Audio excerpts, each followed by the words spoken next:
നമസ്കാരം, ലൂസ് ടോക്കിലേക്ക് സ്വാഗതം. നമസ്കാരം.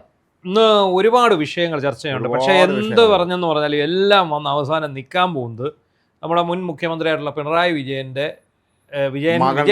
വിജയനിലും മകളിലുമായിട്ടാണ് വന്ന് നിൽക്കാൻ പോകുന്നത്. ഈ സബ്ജക്റ്റുകൾ നമ്മൾ സംസാരിക്കാൻ പോകുന്നത് എല്ലാം ഏതാണ്ട് അതിലേക്ക് വരും, റിലേറ്റഡ് ആണ്, ഏതാണ്ട് പരസ്പര ബന്ധമുള്ളത് തന്നെയാണ് വിഷയം വരാൻ പോകുന്നത്. ഇപ്പൊ നമ്മള് വീണയ്ക്ക് ഇ.ഡി സമൻസ് അയച്ചിരിക്കുന്നു എന്നുള്ള വിഷയം തന്നെയാണ് നമ്മൾ ഇന്ന് പ്രധാനമായിട്ടും ഉള്ളത്. നമുക്ക് അതിലേക്ക് വരുന്നതിന് മുമ്പ് പറയാനുണ്ടായിരുന്നു. തെരഞ്ഞെടുപ്പ് തോൽവിക്ക് ശേഷം CPM നിയമസഭാ തെരഞ്ഞെടുപ്പ് തോൽവിക്ക് ശേഷം CPM പെട്ടെന്ന് അവർ അർജന്റായിട്ട് ചെയ്ത ഒരു കാര്യം അവരുടെ വിലയിരുത്തലുകളാണ്.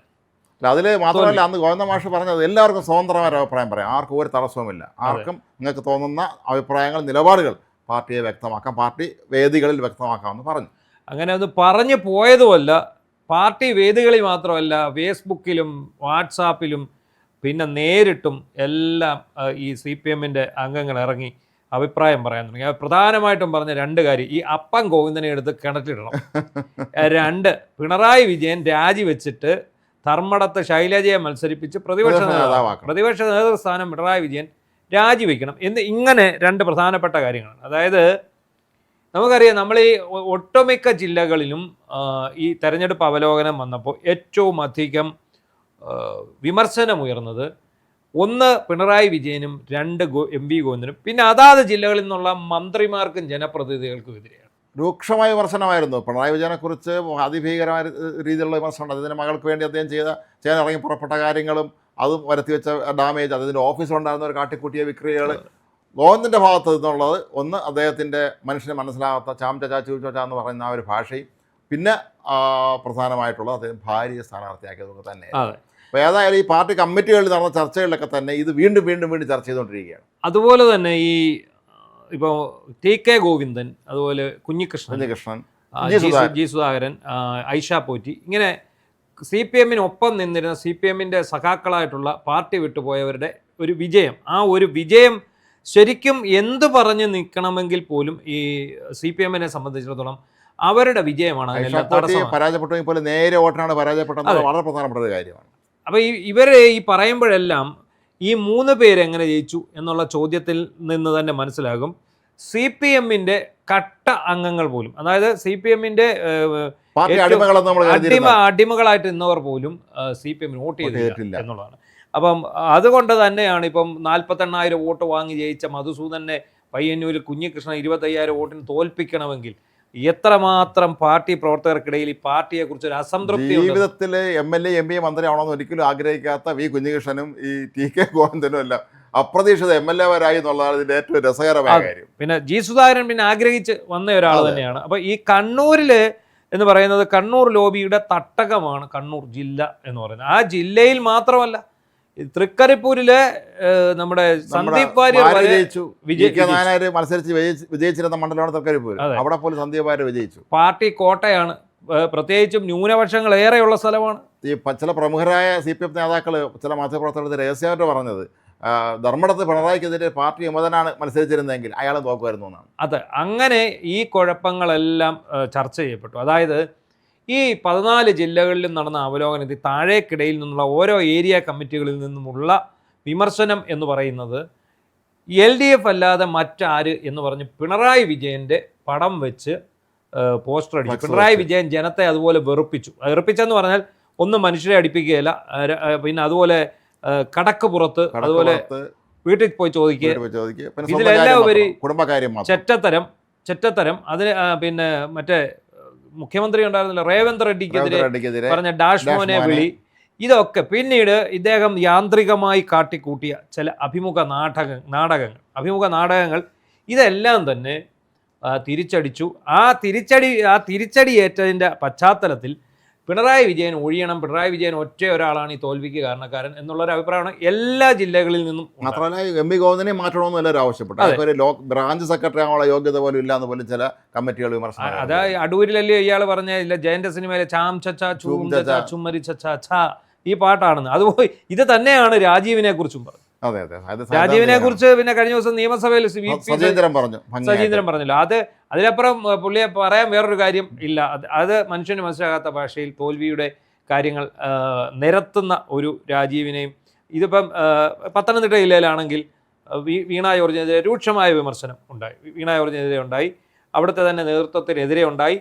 പിന്നെ ജോസ് കെ മാണിയുടെ പാർട്ടി ഇവർക്കെതിരെ വിമർശനം ഉന്നയിച്ചു. ഒരു MLA പോലും ഇല്ലാത്ത അവസ്ഥയിലേക്ക് എത്തി. CPIയും CPMുമായിട്ട് വലിയ ക്ലാഷായി. അങ്ങനെ വലിയ വല്ലാത്ത ഒരു അവസ്ഥയിൽ നിൽക്കുമ്പോൾ ഏറ്റവും ശ്രദ്ധേയമായ കാര്യം, ഈ രണ്ടു പേരെക്കുറിച്ച് പറഞ്ഞ കുറ്റം മുഴുവൻ CPMന്റെ സംസ്ഥാന സെക്രട്ടേറിയറ്റിൽ ചെന്നപ്പോൾ അത് ഒഴിവാക്കി, അവരെ വിശുദ്ധരാക്കി. ഇത് ഈ വിഷയം ഇനി ചർച്ച ചെയ്യുന്ന രണ്ടുപേരുടെയും പേരിൽ ഇങ്ങനെ അവരെ വ്യക്തിപരമായി ടാർഗറ്റ് ചെയ്യാൻ പാടില്ല എന്നുള്ള ഒരു നിലപാടിലേക്ക് പാർട്ടി സംസ്ഥാന സെക്രട്ടേറിയറ്റ് എത്തി. അതെ. അപ്പോൾ ഈ ഗോവിന്ദന് വേറൊരു കാര്യം പുള്ളി സമ്മതിച്ചിട്ടുണ്ട്. എന്താ പറയുക, പുള്ളിയുടെ ഭാര്യയൊക്കെ നിർത്തിയത് തിരിച്ചടിയായി പോയി എന്നുള്ള കാര്യത്തിൽ സംശയിച്ചിട്ടുണ്ട്. പക്ഷേ തോൽവിയുടെ കാര്യം ഞങ്ങളല്ല, ഭരണവിരുദ്ധ വികാരമില്ല. മറ്റേ സ്ഥിരവർ പറയുന്ന ന്യൂനപക്ഷ വോട്ടുകൾ ഏകീകരിച്ച് UDFിലേക്ക് പോയി എന്നുള്ളതാണ്. ഭരണവിരുദ്ധ വികാരം ഇവരെ അംഗീകരിക്കില്ല. ഭരണവിരുദ്ധ വികാരം അംഗീകരിച്ചാൽ പിണറായി വിജയനും ഇയാളും സ്ഥാനം ഒഴിയണം. ഒരു കാരണവശാലും ഞങ്ങൾ സ്ഥാനം ഒഴിയില്ല എന്ന് സംസ്ഥാന കമ്മിറ്റി അംഗങ്ങൾ പലരും പറഞ്ഞത്, ഞങ്ങൾ ഈ റിപ്പോർട്ടും കൊണ്ട് ജനങ്ങൾ പാർട്ടിയിൽ പ്രവർത്തകരുടെ ഇടയിൽ ചെന്നാൽ ഞങ്ങൾ വെറുതെ വിടില്ല അവരെന്നാണ്. തല്ലുകൊടുത്തുവിടാൻ സാധ്യതയുണ്ട്. അപ്പോൾ എന്തായാലും ഈ പിണറായിക്കും ഗോവിന്ദനും എതിരെയുള്ള പരാമർശങ്ങൾ നീക്കിയപ്പോൾ അങ്ങനെ ഇന്ന് അവരൊരു രക്ഷപ്പെടലിൻ്റെ ഭാഗത്തേക്ക് ഇന്നലെ സംസ്ഥാന കമ്മിറ്റിയിൽ രക്ഷപ്പെട്ടു പോവുകയാണ്. പക്ഷേ ഇനി സംഭവിക്കാൻ പോകുന്നത് എന്താണെന്ന് ചോദിച്ചാൽ, ഈ സംസ്ഥാന കമ്മിറ്റി തീരുമാനങ്ങൾ താഴേക്ക് റിപ്പോർട്ട് ചെയ്യണം. ഉപരിഘടകത്തിൽ നിന്ന് ഇവരെത്തി കീഴ്ഘടകങ്ങളിലേക്ക് റിപ്പോർട്ട് ചെയ്യുമ്പോൾ ആ റിപ്പോർട്ടിങ്ങിനിടയിൽ കുറച്ച് കാര്യങ്ങൾ പൊന്തി വരും. ഈ റിപ്പോർട്ടിംഗ് ഇവർ അംഗങ്ങൾ അംഗീകരിക്കുകയല്ല. ഒഴിവാക്കി നിഷ്കളങ്കന്മാർ നിരപരാധികളൊന്ന് കണ്ട് വെറുതെ വിട്ട ഈ രണ്ടുപേരെ നാട്ടുകാർ പാർട്ടി പ്രവർത്തകർ വെറുതെ വിടത്തില്ല. അതേ നിഷ്കളങ്കരാണെന്ന് ഇവർ തന്നെ ഇവിടുന്ന് എഴുതി വിട്ട് താഴോട്ട് കൊണ്ടുചെല്ലുമ്പോൾ അവർ പറയും ഈ റിപ്പോർട്ട് ഞങ്ങൾ അംഗീകരിക്കുകയല്ല, ഇത് ഉപരി കമ്മിറ്റിയുടെ റിപ്പോർട്ട് ഞങ്ങൾ. ഇവരുടെ രീതി അങ്ങനെ നമ്മൾ MR രാജ്യത്ത് മറ്റേ അന്വേഷണ റിപ്പോർട്ട് തയ്യാറാക്കാൻ പോലെയാണല്ലോ, മാറ്റി എഴുതിക്കുമല്ലോ. അത് തന്നെയാണ് ഇവിടെ സംഭവിക്കുന്നത്. ഇവർ മാറ്റി എഴുത്തുകാരാണ്. വിളിച്ചു വരുത്തി ഈ റിപ്പോർട്ടെല്ലാം അങ്ങ് മാറ്റി എഴുതിച്ചിട്ട് പിണറായി വിജയനും MV ഗോവിന്ദനും ഒരു കുഴപ്പമില്ല, തോൽവി എന്നുള്ളത് അല്ലാതെ ഉണ്ടായതാണ്, ഭരണവിരുദ്ധ വികാരം കവികളെന്നൊക്കെ പറയുമല്ലോ. അതെ, അതുപോലത്തെ ഒരു അവസ്ഥയാണ് ഇപ്പോൾ ഇവർക്കുള്ളത്. അപ്പോൾ അങ്ങനെ ഇരിക്കെ ഈ പാർട്ടിക്കിടയിൽ പല ഭാഗത്തുനിന്നും മറ്റു പല സംഭവങ്ങളും ഉണ്ടാകുന്നുണ്ട്. ഇന്നിപ്പോൾ P. ജയരാജൻ, അതായത് കണ്ണൂരിലെ ചെന്താരകം, പിണറായി വിജയൻ്റെയും MV ഗോവിന്ദൻ്റെയൊക്കെ കണ്ണിലെ കരടായിട്ടുള്ള P. ജയരാജൻ ഇന്ന് പറഞ്ഞു, വെള്ളാപ്പള്ളി നടേശൻ രൂക്ഷ വിമർശനമാണ്. വെള്ളാപ്പള്ളിയെ നടേശനെ കൊണ്ട് നടന്നതാണ് അബദ്ധമായെന്ന് അദ്ദേഹം ഇപ്പോൾ പറഞ്ഞു, പരസ്യമായി പ്രഖ്യാപിച്ചു. മാത്രമല്ല പാർട്ടി സംസ്ഥാന നേതൃയോഗങ്ങളിലുമൊക്കെ തന്നെ പറഞ്ഞു, ഇയാളെ തള്ളി പറയണം പാർട്ടി എന്നാണ്. പരസ്യമായി തള്ളി പറയണം. അത് മൈൽഡായിട്ടുള്ള ഭാഷ പോരാ, നല്ല ശക്തമായ ഭാഷയിൽ തന്നെ പറയണമെന്നാണ്. ഇയാളെ ഒരുത്തനെ കൊണ്ട് നടന്നാണ് നമുക്ക് ഏറ്റവും അധികം ദോഷം ഉണ്ടാക്കിയെന്നാണ്. ഇയാൾ 2 വള്ളത്തേൽ കാലി ഔട്ടുന്ന ആളാണ് എന്ന് പറഞ്ഞു. പുള്ളി അതിനകത്ത് പറഞ്ഞൊരു കാര്യം, ഇയാൾ നവോത്ഥാന സമിതിയുടെ ചെയർമാനായിട്ടിരിക്കുമ്പോൾ തന്നെ ഇയാളുടെ മകൻ സംഘപരിവാർ സംഘടനയുടെ കേരളത്തിലെ ഉപാധ്യക്ഷനും NDAയുടെ കൺവീനറും ഒക്കെയാണ്. അപ്പോൾ ഈ 2 വള്ളത്തെ കാലി ഔട്ട് ചെയ്ത് മാത്രമല്ല, ഇയാൾ ഒരുപാട് ഡാമേജ് പാർട്ടിക്ക് ഉണ്ടാക്കി എന്നുള്ള കാര്യം P. ജയരാജൻ പറഞ്ഞു. P. ജയരാജനെ അത് പറയൂ, ബാക്കി ജയരാജന്മാരൊന്നും പറയത്തില്ല. എന്താണെന്നറിയാമോ, പിണറായിക്കെതിരെ നിൽക്കുന്ന ജയരാജൻ P. ജയരാജൻ, അത്രേ ഉള്ളൂ. അതുകൊണ്ട് തന്നെ ഒന്നും പറയുന്നില്ല. കലിപ്പുണ്ടെങ്കിൽ ഒന്നും പറയുന്നില്ല ഇപ്പോൾ. അപ്പോൾ എന്താണെങ്കിലും ആ ഒരു യാഥാർത്ഥ്യം അയാൾ തെളിച്ചു പറയുന്നുണ്ട്. അതിനിടയ്ക്ക് വേറൊരു വാർത്ത കൂടി വന്നിട്ടുണ്ട് പത്തനംതിട്ടയിൽ നിന്ന്. നമ്മുടെ ദേവസ്വം ബോർഡിൻ്റെ മുൻ പ്രസിഡന്റും മുൻ MLAയും സർവോപരി സ്വർണ്ണക്കൊള്ളക്കേസിൽ 8ാം പ്രതിയുമായിട്ടുള്ള ശബരിമല പത്മകുമാർ പാർട്ടി അംഗത്വം ത്യജിച്ചിരിക്കുന്നു. സ്വയം വിരമിക്കൽ ഉപേക്ഷിച്ചിരിക്കുകയാണ്. കാരണം പാർട്ടി അംഗത്വം അദ്ദേഹം പുതുക്കിയില്ല. പാർട്ടി പുറത്താക്കണ്ട, അതിനെ ഞാൻ പുതുക്കായിരുന്നാൽ മതിയല്ലോ. അതുകൊണ്ട് അദ്ദേഹം പാർട്ടിയെ ഒരു വലിയ പ്രതിസന്ധിയിൽ നിന്ന് തന്നെ രക്ഷിച്ചു. കാരണം ഇത് ഇത്രയെല്ലാം കേസിൽ ഉൾപ്പെട്ടിട്ടും പാർട്ടിക്ക് അയാളെ പുറത്താക്കാൻ പേടിയായിരുന്നു. മാത്രമല്ല പല മറ്റു പല ജില്ലകളിലും ശക്തമായ പ്രതിഷേധം ഉയർന്നിരുന്നു. ഇയാൾ എന്തുകൊണ്ട് ഇപ്പോഴും പാർട്ടി നിലനിർത്തുന്നു എന്നുള്ളത്. അതെ. അപ്പോൾ ആ UDF തെരഞ്ഞെടുപ്പിന്, അതായത് തദ്ദേശ സ്വയംഭരണ തെരഞ്ഞെടുപ്പ് UDFന് വിജയം നേടിക്കൊടുത്ത പ്രധാനപ്പെട്ട കാര്യങ്ങളിലൊന്ന് ഈ ശബരിമല സ്വർണ്ണക്കൊള്ളയായിരുന്നു. ശബരിമല സ്വർണ്ണക്കൊള്ളയിലെ 2 കേസിൽ പ്രതിയായിരുന്നു ആരാണ്, ഈ നമ്മുടെ പത്മകുമാർ. അപ്പോൾ കട്ടളപ്പാളി മോഷണത്തിലും മറ്റേ വെളിയിലത്തെ ശില്പങ്ങളുണ്ടല്ലോ, ദ്വാരപാലക ശില്പങ്ങളുടെയും, അപ്പോൾ ഇതിൽ 2നും കൂടെ പുള്ളി 90 ദിവസം അകത്ത് കിടന്നതിന് ശേഷം പുള്ളി ഇറങ്ങി വന്നു. അകത്ത് അറസ്റ്റ് ചെയ്തപ്പോൾ തൊട്ട് എല്ലാവരും MV ഗോവിന്ദൻ്റെ മുമ്പിൽ മൈക്കുമായിട്ട് ചെല്ലുന്നുണ്ട്, ഇദ്ദേഹത്തെ നിങ്ങൾ പുറത്താക്കും. അതായത് എന്ത് ചെയ്താലും ഞങ്ങൾ പുറത്താക്കില്ല, അത് കുറ്റം തെളിയട്ടെ എന്നാണ്. കുറ്റം തെളിഞ്ഞു വരുന്ന അത് പുള്ളിക്ക് മാത്രം കൊടുത്ത ഒരു ഔദാര്യമായിട്ട് നമ്മൾ കണക്കാക്കുന്നുണ്ടെങ്കിലും അതിന്റെ പിന്നിൽ എന്തൊക്കെയോ വേറെ ഗൂഢ ലക്ഷ്യങ്ങളും ഉണ്ടായിരുന്നു. എന്തോ പത്മകുമാർ എന്തോ വെച്ച് വരട്ടുന്നുണ്ട് അവരെല്ലാവരും, അത് ഉറപ്പാണ്. എന്തായാലും ഇത്തവണ ഈ പാർട്ടിയുടെ അംഗത്വം സ്ക്രൂട്ടണി എന്നാണ് പറയുന്നത്. സ്ക്രൂട്ടണി നടന്നത് ഈ കഴിഞ്ഞ മാസമാണ്, മെയ് മാസം. സാധാരണ മാർച്ച് മാസത്തിലാണ് ഇത് നടക്കുക. മാർച്ച് മാസത്തിൽ നടക്കുന്ന സ്ക്രൂട്ടണി ഇത്തവണ മെയ് മാസത്തിൽ നടന്നു. ഈ മാർച്ച് മാസത്തിൽ ഇലക്ഷൻ പ്രഖ്യാപിച്ച ഒരു സാഹചര്യത്തിലാണ് അത് വെച്ചത്. അപ്പോൾ ഇപ്പോൾ നിലവിൽ അദ്ദേഹം CPM-ന്റെ പത്തനംതിട്ട ജില്ലാ കമ്മിറ്റി അംഗമാണ്, സെക്രട്ടേറിയറ്റ് അംഗമായിരുന്നു. കൊല്ലത്ത് നടന്ന സംസ്ഥാന സമ്മേളനം കഴിഞ്ഞപ്പോൾ വീണ ജോർജിനെതിരെ പോസ്റ്റ് ഇട്ടതിൻ്റെ പേരിൽ അദ്ദേഹത്തിന് ഒരു നടപടി വന്നിട്ട് അദ്ദേഹത്തെ ജില്ലാ സെക്രട്ടേറിയറ്റ് അംഗം ആക്കിയില്ല, പകരം കമ്മിറ്റിയിൽ തന്നെ നിലനിർത്തി, ജില്ലാ കമ്മിറ്റി നിലനിർത്തി. അപ്പോൾ അന്ന് അച്ചടക്ക നടപടി വരുമെന്നൊക്കെ പറഞ്ഞ് രാജു എബ്രഹാം അന്ന് സെക്രട്ടറിയായിട്ട് സ്ഥാനമേറ്റതിന് പിന്നാലെയാണ് അദ്ദേഹം ഓടി വീട്ടിലൊക്കെ ചെന്ന് ഇദ്ദേഹത്തെ അനുനയിപ്പിച്ചു. അപ്പോൾ അന്ന് അദ്ദേഹം പറഞ്ഞത് ഞാനൊരു ബ്രാഞ്ച് സെക്രട്ടറി ആയിട്ട്, ബ്രാഞ്ച് കമ്മിറ്റി അംഗമായിട്ട് ആണെങ്കിലും CPM-ൽ തുടരുമെന്ന് കണ്ടിരുന്നല്ലോ. അപ്പോൾ ഇപ്പം നടന്ന സ്ക്രൂട്ടണിയിൽ അദ്ദേഹം എൻ്റെ അംഗത്വം പുതുക്കാനുള്ള അപേക്ഷ കൊടുത്തിട്ടില്ല. അപേക്ഷ കൊടുക്കാതെ ഈ അപേക്ഷ കൊടുത്തു കഴിയുമ്പോഴാണ് ഈ സ്ക്രൂട്ടണി കമ്മിറ്റി എല്ലാ അംഗങ്ങളും അങ്ങനെ ചെയ്യണം. അതിപ്പോൾ ആര്, പിണറായി വിജയനാണെങ്കിൽ അദ്ദേഹം ഏത് ഘടകത്തിലാണ്, അദ്ദേഹം ഇപ്പോൾ പോളിറ്റ് ബ്യൂറോ അംഗമാണ്, പോളിറ്റ് ബ്യൂറോയിലാണ് അദ്ദേഹത്തിൻ്റെ അംഗത്വം സ്ക്രൂട്ടണൈസ്. അപ്പോൾ ഏത് ഘടകത്തിലാണോ ഈ അംഗം പ്രവർത്തിക്കുന്നത് ആ ഘടകത്തിലാണ് ഇത് സ്ക്രൂട്ടണൈസ് ചെയ്യുന്നത്. അപ്പോൾ ജില്ലാ കമ്മിറ്റിക്കാണ് ഇദ്ദേഹം അപേക്ഷ കൊടുക്കേണ്ടത്. പക്ഷേ ഇദ്ദേഹത്തിൻ്റെ ഭാഗത്ത് നിന്ന് അങ്ങനെ ഒരു അപേക്ഷ അവിടെ ചെന്നിട്ടില്ല. അതിൻ്റെ ചടങ്ങുകളെല്ലാം, അതിൻ്റെ നടപടിക്രമങ്ങളെല്ലാം പൂർത്തിയാകുമ്പോൾ നിലവിൽ അംഗത്വം അദ്ദേഹം പുതുക്കിയിട്ടില്ല. അതായത് നമ്മുടെ G. സുധാകരനും ഇത് തന്നെയാണ് ചെയ്തത്. G. സുധാകരൻ അംഗത്വം പുതുക്കാതിരിക്കുകയായിരുന്നു. അപ്പം അതെന്തുകൊണ്ടാണെന്ന് വെച്ചാൽ അങ്ങനെ ബ്രാഞ്ചിലോട്ട് തരം താഴ്ത്തിയുണ്ട്, ബ്രാഞ്ചിൽ പോയിരുന്നോളാൻ പറഞ്ഞുകൊണ്ടാണ് അദ്ദേഹം അത് ചെയ്യാതിരുന്നത്. ഇദ്ദേഹത്തോട് ഒന്നും പറഞ്ഞില്ല, ഇദ്ദേഹത്തിന് വേണേൽ കൊടുക്കാമായിരുന്നു. കൊടുത്തു കഴിയുമ്പോൾ ഉള്ള പ്രശ്നം എന്താണെന്ന് വെച്ചാൽ സ്ക്രൂട്ടണൈസ് ചെയ്യുമ്പോൾ ഇയാളെ അംഗത്വം തള്ളിക്കളയേണ്ടി വരും. അത് മറ്റൊരു വാർത്തയിലേക്ക് വഴിതെളിച്ച് കഴിയുമ്പം അങ്ങനെ വരാതിരിക്കാൻ വേണ്ടി അദ്ദേഹം സ്വയം വിരമിച്ചു. മാത്രമല്ല ഈ മാർച്ച് 4-നാണ് ഇദ്ദേഹം ജയിലിൽ നിന്ന് മാർച്ച് 4-ന് ഇറങ്ങിയിട്ട് എനിക്ക് തോന്നുന്നു പിന്നീട് അദ്ദേഹത്തെ നമ്മൾ എങ്ങും സോഷ്യൽ മീഡിയയിൽ മറ്റോ ഈ കുട്ടികളുമായിട്ട് എന്തോ ഇരിക്കുന്ന, കൊച്ചുമക്കളുമായിട്ടിരിക്കുന്ന അങ്ങനെ എന്തോ പടം മാത്രമാണ് കണ്ടത്. അത് കഴിഞ്ഞിട്ട് അദ്ദേഹം നേരെ ഇപ്പം വളരെ വീട്ടിൽ കുടുംബസ്ഥനായിട്ട് ജീവിക്കുന്നു, അടുത്ത സുഹൃത്തുക്കളും. അപ്പോൾ അത്യാവശ്യം വേണ്ട ആൾക്കാരൊക്കെ പോകുന്നു. ഇവരൊന്നും അധികം ആൾക്കാരെ അങ്ങോട്ട് ചെല്ലുന്നൊന്നുമില്ല. എന്തായാലും അദ്ദേഹം ആ ഒരു ഇത് ഒരാൾ ജയിലിൽ നിന്ന് ഇങ്ങോട്ട് ഇറങ്ങിയ കഥ നമ്മൾ പറയും, പിന്നെ ഒരാൾ ജയിലോട്ട് കയറാൻ നിൽക്കുന്നതിൻ്റെ കഥ അടുത്തതായിട്ട് പറയാം. അല്ല, അതിനു മുമ്പ് നമ്മൾ ഇതിൻ്റെ അകത്ത് ഇതോടനുബന്ധിച്ച് ഇവരെയല്ലേ കുഴപ്പത്തിൽ ചടിച്ച വേറൊരു പുള്ളി ഇപ്പോൾ വലിയ കുഴപ്പത്തിൽ ചെന്ന് കിടക്കും, വെള്ളാപ്പള്ളി നടേശൻ. കണിച്ചുകുളങ്ങര യൂണിയൻ പ്രസിഡന്റായിരുന്ന മഹേശൻ്റെ ആത്മഹത്യാ കേസ് വെള്ളാപ്പള്ളി നടേശനെതിരെ വീണ്ടും അന്വേഷണം വരും. ഇപ്പം അന്വേഷണം നടന്നുകൊണ്ടിരിക്കുന്നുണ്ട്. ആ ടീമിനെ മാറ്റി പുതിയ ടീമിനെ വയ്ക്കാൻ ക്രൈംബ്രാഞ്ചാണ് അന്വേഷണം. VM സുധീരനാണ് മുഖ്യമന്ത്രിക്ക് പരാതി കൊടുത്തത്. KK മഹേശന്റെ കുടുംബത്തിന്റെ ഇതനുസരിച്ചാണ്. എന്താണ് സംഭവിച്ചതെന്നറിയാം. ഇദ്ദേഹം എനിക്കൊന്നും 2020 ജൂൺ 23-നാണ് ഇദ്ദേഹം സൂയിസൈഡ് ചെയ്യുന്നതെന്ന് പറയാം. ജൂൺ 24-ാം തീയതി പോയ വെളുപ്പിനെയാണ് ഇദ്ദേഹത്തെ മരിച്ച നിലയെ കാണുന്നത്. പക്ഷെ അതിനു മുമ്പ് അദ്ദേഹത്തിന് ആത്മഹത്യാക്കുറിപ്പുണ്ടായിരുന്നു.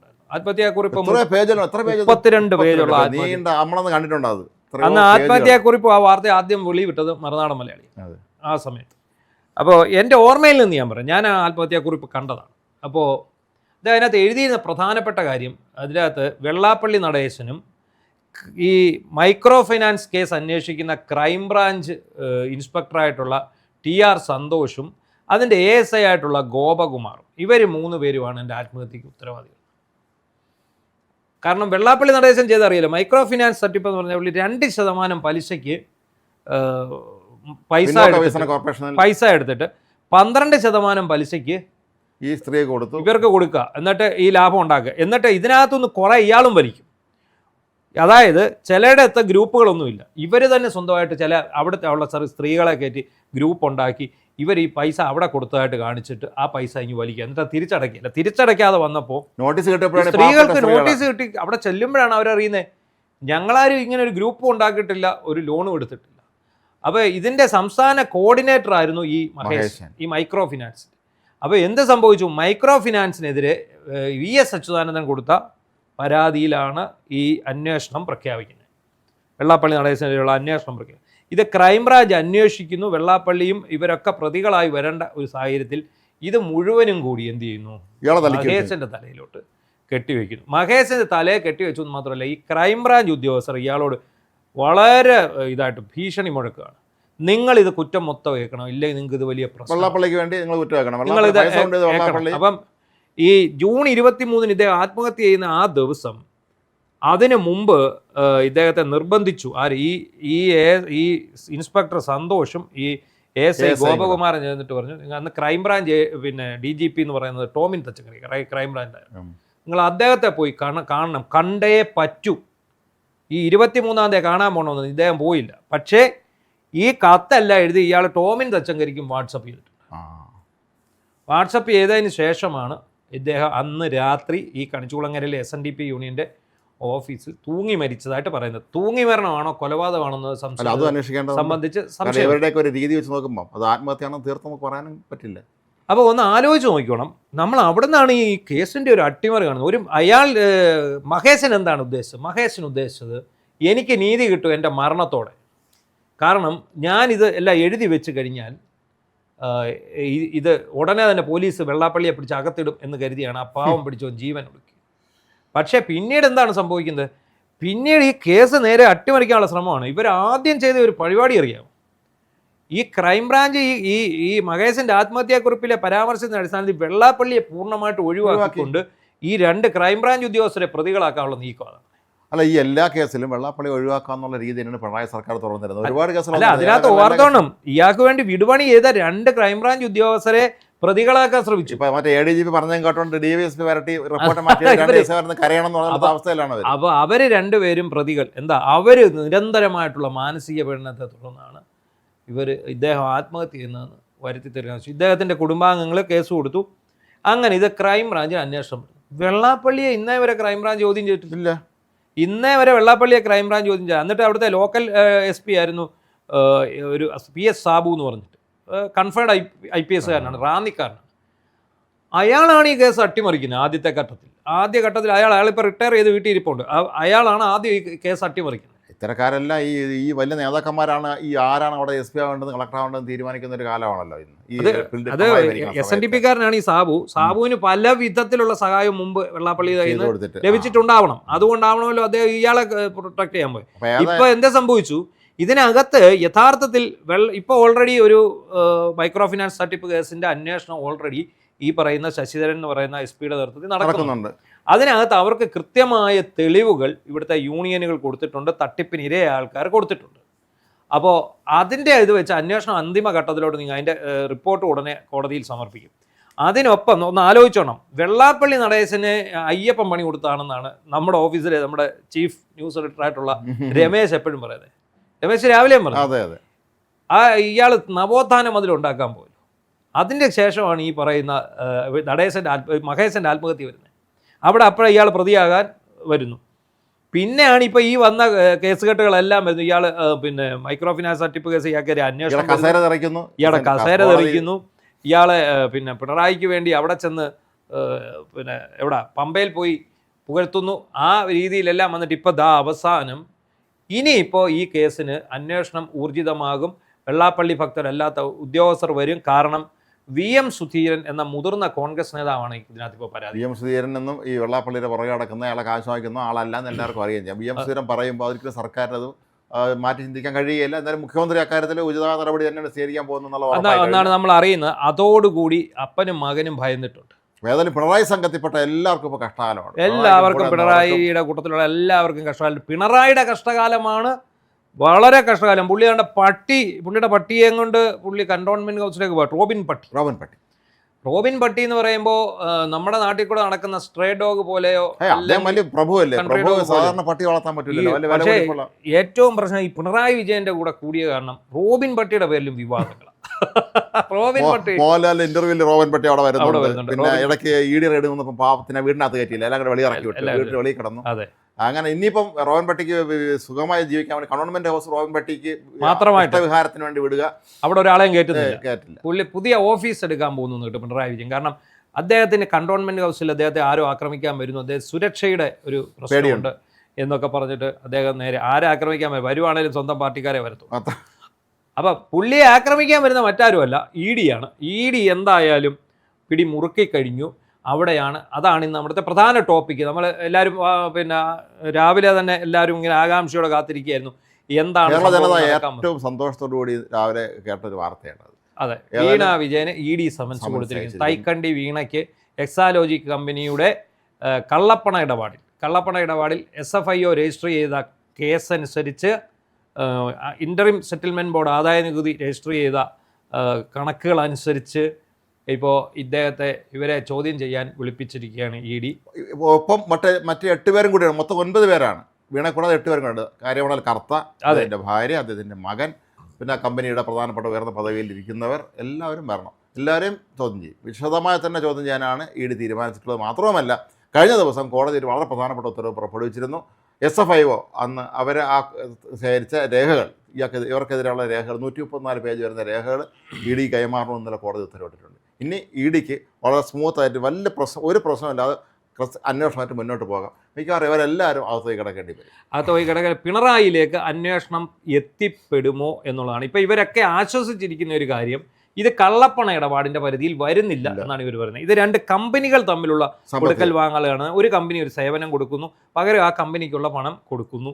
അത് മാത്രമാണെന്നാണ് പറയുന്നത്. പക്ഷേ അതിനകത്ത് വേറെ ഒരു അന്വേഷണ സാധ്യത കിടപ്പുണ്ട്. അത് ED വരണമെന്നില്ല, CBI വന്നാൽ മതി. അതെ, കാരണം എന്താണെന്ന് ചോദിച്ചാൽ ഈ അന്വേഷണ സാധ്യതയിലാണ് കോഴയാണല്ലോ. ഇതിപ്പോ കോഴ നിയമവിധേയമാക്കാൻ നടത്തിയ നീക്കമാണ് ഇതെന്നുള്ളത് കണ്ടുപിടിച്ച് കഴിയുന്നതോടെ CBIക്ക് കയറാം. ഇതിപ്പം ED കയറി ഇവരെ അറസ്റ്റ് ചെയ്യുമെന്നൊന്നും ആരും പ്രതീക്ഷിക്കേണ്ട. ചിലപ്പോൾ ചെയ്തേക്കാം, അതിൻ്റെ നിയമവശം അറിയില്ല. പക്ഷേ തീർച്ചയായും CBI കേസിൽ ഇടപെടാം. അതെന്താണെന്ന് ചോദിച്ചു കഴിഞ്ഞാൽ, അദ്ദേഹം ഒരു ഓഫീസ് ബെയറാണ്. അത് മാത്രമല്ല, സംസ്ഥാനത്തിൻ്റെ മുഖ്യമന്ത്രിയായിരിക്കുന്ന സാഹചര്യത്തിൽ അദ്ദേഹത്തിൻ്റെ ഏറ്റവും അടുത്ത എന്ന് പറഞ്ഞാൽ ഏറ്റവും അടുത്ത രക്തബന്ധത്തിലുള്ള ആൾ ഇന്ന പോലൊരു സ്ഥാപനത്തിൽ നിന്ന് ഇത്ര കോടി രൂപ ഒരു കാര്യവും ഇല്ലാതെ കൈപ്പറ്റിയിരിക്കും. ഇവർക്ക് വേണേൽ പറയാം ഞങ്ങൾ സേവനം കൊടുത്തു എന്ന്. പക്ഷേ ഈ സേവനം കൊടുത്തതിനൊരു തൃപ്തി വരണം. MS വേർഡും MS ഓഫീസും പവർ ബിൽഡറും ടാലിയും കൊടുത്തിട്ട് ഇത് ചാനൽ ദിവസമൊക്കെ വന്നിരുന്നുണ്ട് ഓരോ മണ്ടന്മാരെ ഇവരെ ന്യായീകരിച്ച് നമുക്ക് അത്ഭുതം. ഇവർക്ക് ഒരു സാമാന്യ ധാരണ. അതിന് മാസം തോറും 5-8 ലക്ഷം രൂപ സർവീസ് ചാർജ് കൊടുക്കുക. അത് ഈ ടാലി ഈ പറഞ്ഞ എല്ലാം കൂടെ ആജീവനാന്തം എടുക്കാൻ 1 ലക്ഷം രൂപ കടം വായിക്കുന്നു, കർത്തയുടെ കടം വാങ്ങിച്ച് ആ കടം വീട്ടും. അതെ. എന്നിട്ട് ഇതെന്താണ് നമ്മുടെ മുന്നിൽ നിന്ന് ഇവർ വീണ്ടും സൈബർ സഖാക്കള് അന്തം കമ്മികൾ ആവർത്തിച്ചു പറയുന്നത് സേവനമുണ്ട്. GST അടച്ചു. ഇന്ന് സമൻസ് അയച്ചു കഴിഞ്ഞപ്പോൾ നേതാക്കന്മാർക്ക് ഇപ്പൊ പെട്ടെന്ന് തോന്നി ഇനി അന്നത്തെ പോലെ ED അടിക്കാൻ ഇറങ്ങിയ അതുകൊണ്ട് എല്ലാവരും നിലപാട് മാറ്റി. അപ്പോൾ ഈ സേവനം എന്നാണല്ലോ ഇവർ പറഞ്ഞിരിക്കുന്നത്, സേവനം. അപ്പോൾ സാധാരണ ഒരു കമ്പ്യൂട്ടർ സ്ഥാപനം നമുക്കിവിടെ അറിയാമല്ലോ, നമ്മുടെ ഇവിടെ എന്തൊക്കെയായിരിക്കും, ക്യാമറയുണ്ട്, സോഫ്റ്റ്വെയർ ഉണ്ട്. നമ്മൾ ഈ സോഫ്റ്റ്വെയറിന് കൊടുക്കുന്നത് ആനുവൽ മെയിൻ്റനൻസ് കോൺട്രാക്റ്റാണ്. അത് വർഷത്തിൽ ഒരിക്കൽ മാത്രമുള്ള ഏർപ്പാടാണ്. അതെ, അതായത് വാർഷിക അറ്റകുറ്റപ്പണിയുടെ കരാർ. അത് ഒരു വർഷത്തേക്കുള്ള കവറേജാണ്. അതിപ്പോൾ നമ്മളിപ്പോൾ ഒരു ഉദാഹരണത്തിന് നമ്മളൊരു 10 ലക്ഷം രൂപയുടെ ഒരു സിസ്റ്റം വയ്ക്കുന്നു. സിസ്റ്റം മറ്റു കാര്യങ്ങളും എല്ലാമായിട്ട് നമുക്ക് ഈ ഒരു വലിയ ഓഫീസിന് വേണ്ട മൊത്ത സാധനങ്ങൾ നമ്മളിപ്പോൾ എടുക്കുന്ന ക്യാമറ. ഇതിന് നമ്മളൊരു ആനുവൽ മെയിൻ്റനൻസ് സ്കീം എന്ന് പറയുമ്പോൾ, ആനുവൽ മെയിൻ്റനൻസ് കരാറെന്ന് പറയുമ്പോൾ ഒരു 50,000 രൂപയുടെ കരാറായിരിക്കും നമ്മൾ. അത് നമ്മളിപ്പം അത് നന്നാക്കിയാലും ഇല്ലെങ്കിലും അവരിടയ്ക്ക് വന്ന് തൂത്ത് ഉടച്ചു പോയാൽ ഈ 50,000 രൂപ കൊടുക്കണം. പക്ഷേ വേറൊരു കാര്യമുണ്ട്, ഇതിനിടയ്ക്ക് എന്തെങ്കിലും കോസ്റ്റ് വന്നാൽ, എന്തെങ്കിലും കുഴപ്പം വന്നാൽ അവർ വന്നത് ഫ്രീ ഓഫ് കോസ്റ്റ് ആയിട്ട് ഇതാണ് ഈ ആനുവൽ മെയിൻ്റനൻസ് കോൺട്രാക്ട് എന്ന് പറയുന്നത്. മാത്രം ഇതിൽ തന്നെ വളരെ വിചിത്രമാണ്, വീണയ്ക്ക് 5 ലക്ഷവും കമ്പനിക്ക് 3 ലക്ഷം. അവിടെയാണ് അതൊരു വ്യക്തിക്കാണ് 5 ലക്ഷം 3 ലക്ഷം. അപ്പോൾ സ്വാഭാവികമായിട്ടും CBI പോലൊരു ഏജൻസി അന്വേഷിച്ച് വരുമ്പോൾ എന്ത് സംഭവിക്കും? നേരെ ഇതിനകത്തെ കോഴ വെളിയിൽ വരും.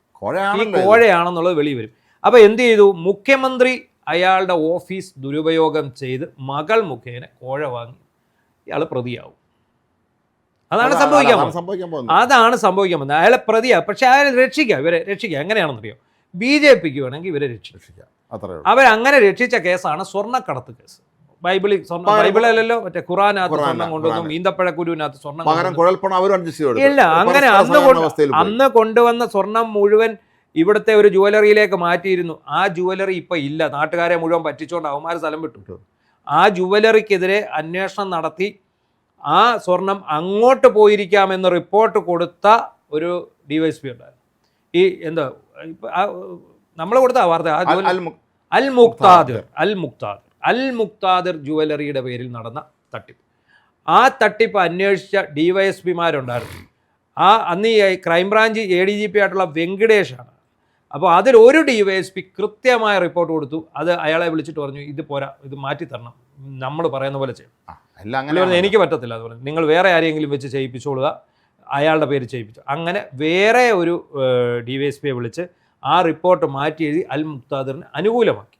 അതിന് മുഖ്യമന്ത്രിയുടെ ഓഫീസിൽ നിന്ന് ഇടനില പ്രവർത്തിച്ചത് ഒരു റിട്ടയർഡ് SI ആണ്.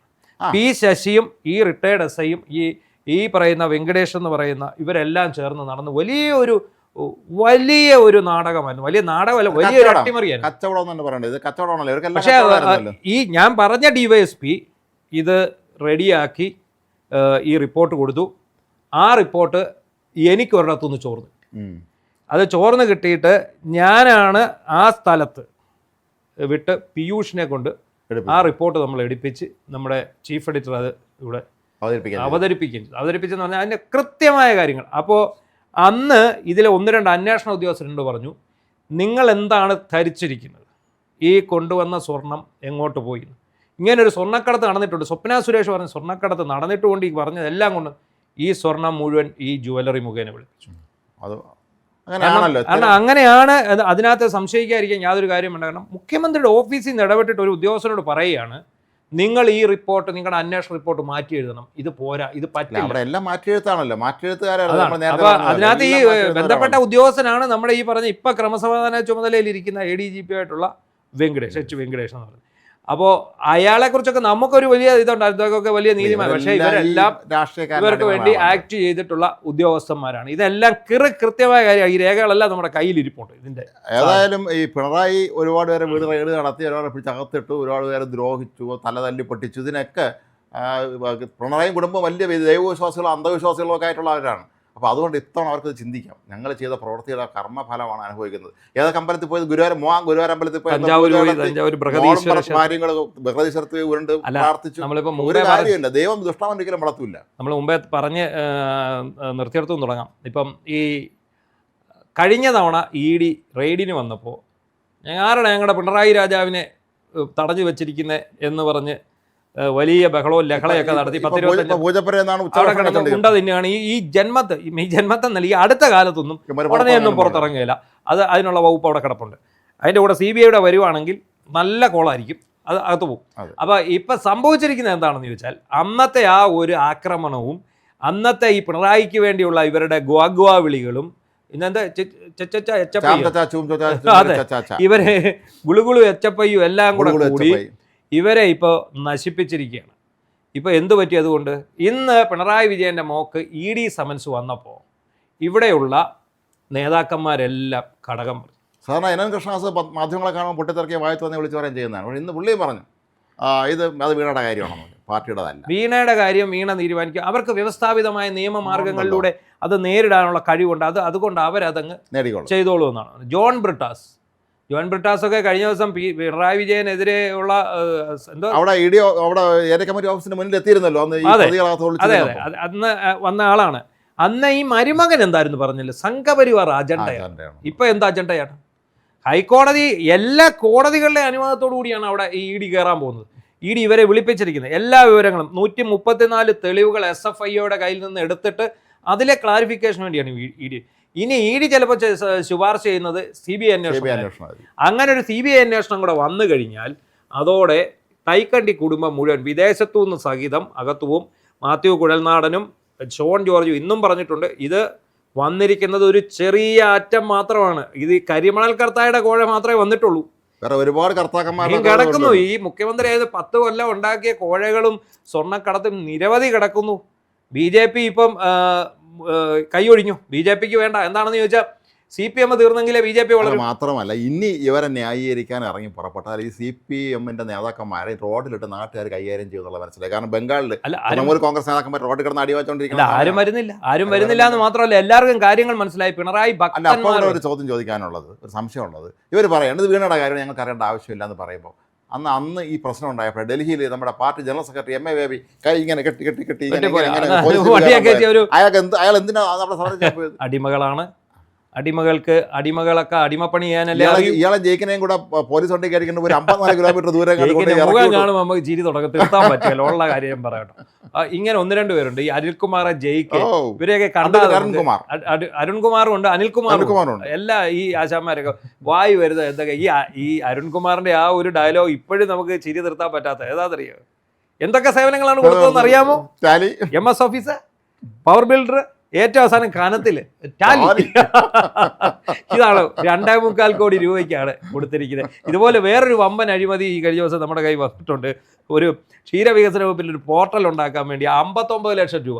ഒരു പോർട്ടൽ ഉണ്ടാക്കാൻ ഒരുമാതിരിപ്പെട്ട പോർട്ടലിലൊക്കെ ഒരു 50,000 രൂപയ്ക്കകത്ത് നിൽക്കും. 59 ലക്ഷം രൂപ. അത് ചിഞ്ചുറാണിയുടെ കാലത്ത്. അത് സംബന്ധിച്ചൊരു വാർത്ത നമ്മൾ അടുത്ത ദിവസം വരുന്നുണ്ട്. എന്താണെങ്കിലും ശരി, മുൻ മുഖ്യമന്ത്രി പിണറായി വിജയൻ്റെ മകൾ വീണ തൈക്കണ്ടിയെ ലക്ഷ്യമിട്ട് കേന്ദ്ര ഏജൻസികൾ അന്വേഷണവുമായിട്ട് മുന്നോട്ട് പോവുകയാണ്.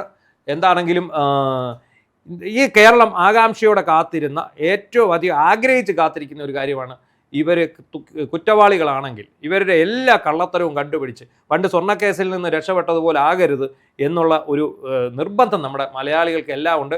അതെല്ലാം നമ്മൾ സോഷ്യൽ മീഡിയ പരിശോധിച്ചാൽ അറിയാം. ഈ പറയുന്ന അന്തം കമ്മികൾ പോലും മനസ്സുകൊണ്ട് ആഗ്രഹിക്കുന്നത് ഈ പിണറായി വിജയൻ്റെ കൊള്ളസങ്കേതം റെയ്ഡ് ചെയ്യണമെന്നും ഇയാളുടെ കൊള്ള മുതൽ മുഴുവൻ പിടിച്ചെടുത്ത് അപ്പനെയും മകനെയും കുടുംബങ്ങളെയും മൊത്തം ജയിലിലടക്കണമെന്നുമാണ്. അങ്ങനെ ഒരു നീക്കത്തിലേക്ക് കേന്ദ്ര സർക്കാർ പോകുന്നുണ്ട് എന്നുള്ളത്. ഉള്ള കുടുംബ സ്വത്ത് പോലും പാർട്ടിക്ക് വേണ്ടി എഴുതി വെച്ച് ഒന്നുമില്ല നിസ്വരായി മരിച്ച എത്രയോ വലിയ നേതാക്കന്മാരുള്ള ഒരു പാർട്ടിയാണ്. അവരുടെ ആത്മാക്കൾ മുകളിൽ നിന്ന് ചിരിക്കുകയായിരിക്കും ഇത് കണ്ടിട്ട്. അപ്പോൾ എന്തായാലും കേന്ദ്ര സർക്കാർ ഇത്തവണ വളരെയധികം സ്ട്രോങ് ആയിട്ടാണ് മുന്നോട്ട് പോകുന്നത്. ഇനിയൊരു അഡ്ജസ്റ്റ്മെൻറ്റ് രാഷ്ട്രീയം BJP യും CPM തമ്മിൽ ഉണ്ടാകില്ല എന്ന് നമ്മൾ കരുതിക്കൊണ്ട് നിർത്തട്ടു. നന്ദി, നമസ്കാരം.